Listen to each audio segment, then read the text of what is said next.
안녕하십니까? 인생의 복잡한 문제들을 말씀으로 단칼에 해결해주는 김종근 목사의 쾌도 남마입니다.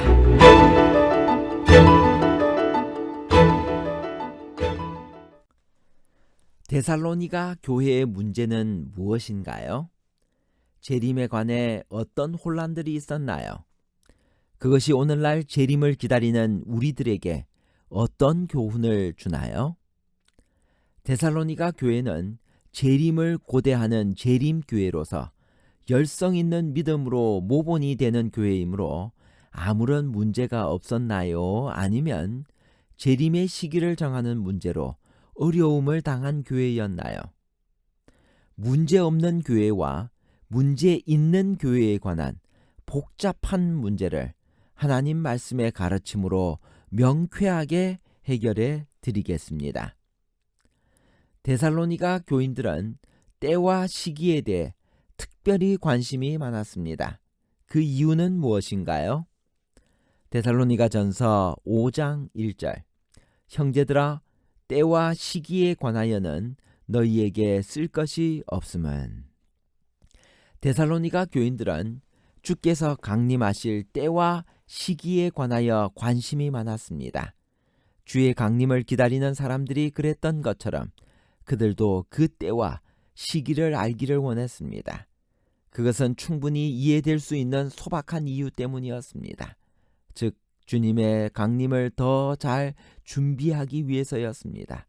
마치 종이 집 떠난 주인이 돌아오는 시각을 알 수 있다면 주인을 맞을 준비를 더 잘할 수 있는 것처럼 그리스도인들도 그 때를 알 수 있다면 주님을 맞기 위해 더 철저히 준비할 수 있을 것이었습니다.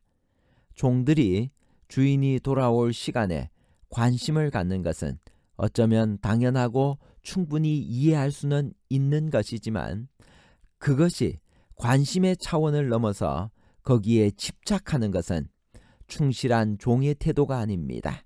더구나 주인이 그 시간은 아무도 알 수 없다고 못 박아 놓은 것을 캐물어 알고 싶어 하는 것은 주인의 뜻에 어긋나는 것입니다. 때와 시기는 각각 무엇을 말하나요? 데살로니가 전서 5장 1절 형제들아 때와 시기에 관하여는 너희에게 쓸 것이 없음은. 때는 예정된 어떤 시간을 의미합니다. 갈라디아 4장 4절에서 때가 참에 하나님이 그 아들을 보내셨다고 하셨을 때의 때가 바로 이것입니다. 어떤 특별한 기간이 다 된 것을 말하는 것입니다. 시기는 누가복음 1장 57절에 나오는 것처럼 해산할 기한이 차서 아들을 낳았다고 할 때의 시간입니다. 즉 어떤 특별한 시간을 의미하는 것입니다. 이렇게 어떤 특별한 기간이나 시간을 정하는 것은 오직 하나님의 권능에 속하는 것으로서 사람이 추측하거나 결정할 수 있는 것이 아닙니다. 사도행전 1장 6절에서 제자들은 주께서 이스라엘 나라를 회복하심이 이때인가를 물었습니다. 그러자 예수께서는 단호하게 때와 시기는 아버지께서 자기의 권한에 두셨으니 너희의 알 바 아니오라고 대답하셨습니다. 주의 날이 밤에 도둑같이 임할 것이라고 했습니다. 왜 하필이면 도둑의 비유를 사용했을까요? 그 이유와 목적은 무엇인가요? 데살로니가 전서 5장 2절 주의 날이 밤에 도둑같이 이를 줄을 너희 자신이 자세히 알기 때문이라. 왜 하필이면 도적의 비유가 사용되었을까요? 도적이 올 때를 누구도 예측할 수 없는 것처럼 재림의 시간도 아무도 모릅니다. 예수께서도 친히 말씀하시기를 그 날과 그때는 아무도 모르며 하늘의 천사들도 아들도 모르고 오직 아버지만 아신다고 하셨으며 때와 기한은 아버지께서 자기의 권한에 두셨으니 너희의 알 바 아니라고까지 말씀하셨습니다. 그렇게 아무도 모른다, 뜻밖의 시간이다 라는 예측 불가능의 측면에서 도적의 비유가 사용된 것입니다. 왜 도적이 오는 것이 뜻밖의 사건이 되나요? 첫째는 도적이 밤중에 예기치 않게 오기 때문이며 둘째는 집주인이 잠들어 있기 때문입니다. 첫 번째 이유에 대해서는 우리가 아무것도 할 일이 없습니다. 그러나 두 번째 이유에 대해서는 우리가 할 수 있는 일이 있습니다. 즉 깨어 있으면 되는 것입니다. 그래서 바울은 다른 이들과 같이 자지 말고 오직 깨어 근신하라고 간곡히 권면하고 있습니다. 언제 세상의 멸망이 갑자기 이르러 오나요? 데살로니가전서 5장 3절.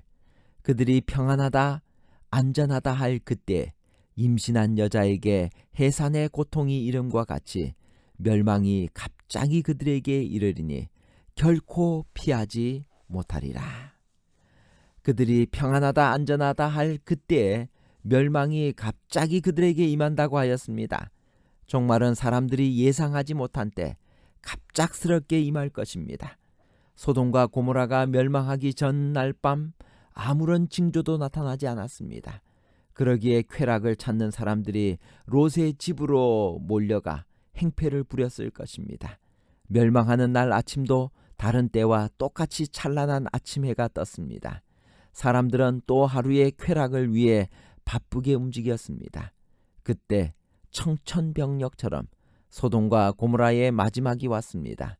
이 세상의 마지막 날도 소돔과 고모라의 멸망의 날과 같을 것입니다. 주의 강림의 갑작스러움을 설명하기 위해 바울은 해산의 비유를 들었습니다. 그 이유가 무엇일까요? 데살로니가전서 5장 3절. 그때 임신한 여자에게 해산의 고통이 이름과 같이 멸망이 갑자기 그들에게 이르리니 결코 피하지 못하리라. 해산의 고통은 갑자기 멸망이 임할 것을 생동감 있게 표현한 비유로서 구약에서도 자주 쓰이고 있습니다. 해산의 비유는 해산의 시기를 대강 짐작할 수 있다는 데서 도적의 비유보다는 나은 편이지만 그 고통이 갑작스럽게 빨리 오기도 하며 예상을 뒤엎고 늦게 오기도 해서 그 예측 불가능성은 도적의 비유나 마찬가지라고 하겠습니다. 두 비유가 주어진 목적은 시간을 알 수 없으니 평소에 늘 깨어 준비하고 살라는 것입니다. 산월이 가까이 오면 산모는 해산을 위한 준비를 게을리하지 않습니다. 예상할 수 없고 갑작스러운 주의 강림을 위해 어떻게 준비하라고 바울은 권면하고 있나요? 데살로니가전서 5장 7절부터 있는 말씀입니다. 6절부터입니다. 그러므로 우리는 다른 이들과 같이 자지 말고 오직 깨어 정신을 차릴지라. 자는 자들은 밤에 자고 취하는 자들은 밤에 취하되 우리는 낮에 속하였으니 정신을 차리고 믿음과 사랑의 호심경을 붙이고 구원의 소망의 투구를 쓰자. 하나님이 우리를 세우심은 노하심에 이르게 하심이 아니요 오직 우리 주 예수 그리스도로 말미암아 구원을 받게 하심이라. 예수께서 우리를 위하여 죽으사 우리로 하여금 깨어 있든지 자든지 자기와 함께 살게 하려 하셨느니라. 그러므로 피차 권면하고 서로 덕을 세우기를 너희가 하는 것 같이 하라. 이 말씀을 요약하면 다음과 같습니다. 첫째, 어둠에 있지 아니하며 빛에 거하라. 자지 말고 깨어 정신을 차리라. 전신 갑주를 입자. 피차 권면하고 서로 덕을 세우라는 말씀입니다. 데살로니가전서 5장 12절부터는 주의 강림을 기다리는 사람들의 삶에 대한 바울의 권면이 나옵니다. 먼저 재림을 기다리는 그리스도인의 덕목 세 가지는 무엇일까요? 데살로니가전서 5장 12절부터 15절까지를 요약하면 다음과 같습니다. 첫 번째, 형제들끼리 화목하라는 것입니다. 둘째, 마음이 약한 자들을 격려하고 붙들어주며 오래 참으라고 14절에 말씀하십니다. 세 번째, 악을 악으로 갚지 말고 항상 선을 따르라 라고 데살로니가전서 5장 15절에 말씀하십니다. 결론입니다. 첫 번째, 데살로니가 교회는 재림을 고대하는 재림교회였고 열성 있는 믿음으로 모본이 되는 교회였습니다. 둘째, 그러나 이 교회엔 재림과 관련되어 몇 가지 문제들이 있었습니다. 첫째는 재림의 시기를 정하는 문제요.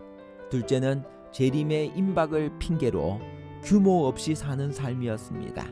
둘 다 재림의 엄숙함과 확실성을 훼손하는 행위였습니다. 셋째, 바울은 도적의 비유와 해산의 비유를 들어 항상 준비할 것을 요청하지만 먼저 불법의 비밀이 그 정체를 드러내는 일이 있어야 재림이 있을 것을 천명합니다.